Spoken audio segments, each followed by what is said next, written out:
Yes, sir. Hey everyone, it's Josh Hewitt from Top Form Fitness. Today I want to talk about a very important training principle, intensity. You can have the best training program around and be using the most effective exercises, but if you're not training with the appropriate intensity, you're not likely to see results. So in this video I want to show you 4 very effective and powerful high intensity training techniques, which we're going to be incorporating as set extensions. So check it out. This high intensity training technique is called drop sets. This involves reducing the weight once you reach a point of fatigue and reducing it progressively until you reach a point of fatigue at slightly lighter load. So Giselle's going to be doing overhead, strict overhead dumbbell press, starting with a heavy set. Good, strict repetitions. Once she reaches a point of fatigue, she's going to quickly, with no rest, reduce the weight and continue with a lighter weight until she reaches fatigue again. Good, next weight. Good, right to fatigue. You got it. Good, strong presses. You got more. Good, as many as you can perform with strict form. Good, you got another one. Push it out. Good, if she can no longer perform one with strict technique, if she's doing strict presses, quickly reduces the weight. Excellent. By this time your shoulders will be burning. This can be used on any method, any technique where you can quickly reduce the load being used. With dumbbells, it's very easy to have several dumbbells lined up, progressively lower weights. If you have a training partner that can quickly reduce the weight on a bar that you're using, that would work as well. Or on selectorized weight machines, if you can quickly put the pin up to a lower weight. Nice. Negatives are another high-intensity training technique that can be used at the end of a set once you've reached complete momentary muscular failure doing regular repetitions. Giselle is going to demonstrate this technique doing chin-ups. Okay, proceed. You're going to start with as many regular repetitions as you can, full range of motion. Good. Let's do 4 or 5 repetitions, Giselle, and then we're going to demonstrate negatives, lowering yourself only.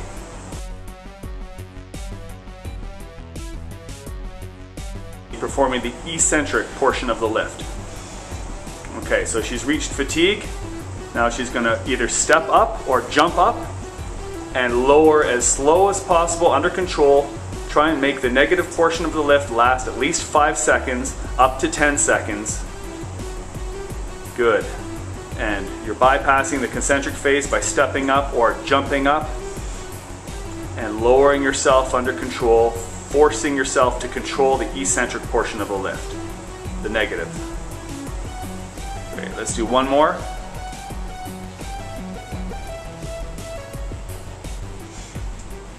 Good, nice and slow.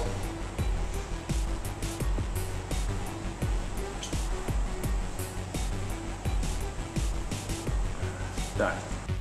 Here's another example of using negatives as a set extension technique to increase the intensity. First of all, complete as many full, regular repetitions as you can until you reach a point of momentary muscular fatigue. Once you reach that point of fatigue, you will need someone to assist you in performing these repetitions at the end for the negatives. And one more. Let's go, Giselle. Push it out. You got another one. Let's go. Right to fatigue. Up, up, up, up, up, up, up. Good. If she can no longer complete repetitions on her own, she lowers it as slowly as possible on her own. And then I assist on the concentric. Slow, slow, slow. Keep some pressure on it. Good. All you, all you. One more.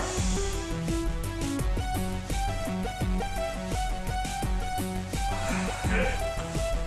Rest pause is another great high intensity training technique for set extension. With rest pause, you perform as many repetitions as you can to fatigue. Rest for about 15 seconds, long enough to get your breath and let your creatine levels build up. And then perform another few repetitions to fatigue. again resting for 15 seconds, and perform as many set extensions as you can, performing the rest pause. Here Chris is going to demonstrate going to a point of fatigue with straight reps. Nice. Good. A couple more.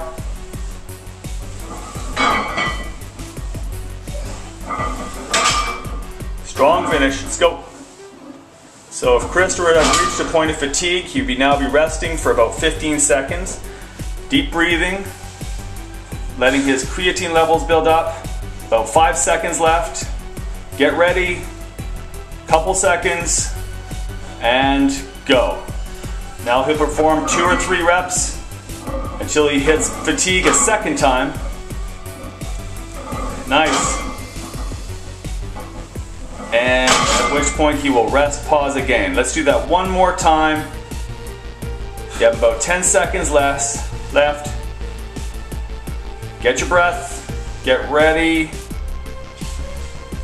and whenever you're ready, one more. Arch that back, pull through. Good, one more if you got it in you. Strong finish. Up, up, up. Good. And in a training scenario, you would go to a point of complete fatigue. Partials can also be used at the end of a set to increase the intensity. Good. Full range, deep squats to the point of exhaustion.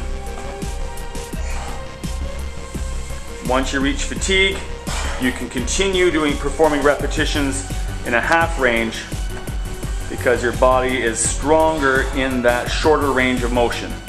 So you can force your muscles past that point of exhaustion within that short range. These can also be performed at a very short range of motion, just cracking at the knees and hips once you reach complete fatigue, as you are still able to load the muscles within this very partial range of motion and force a set extension. Yes, sir.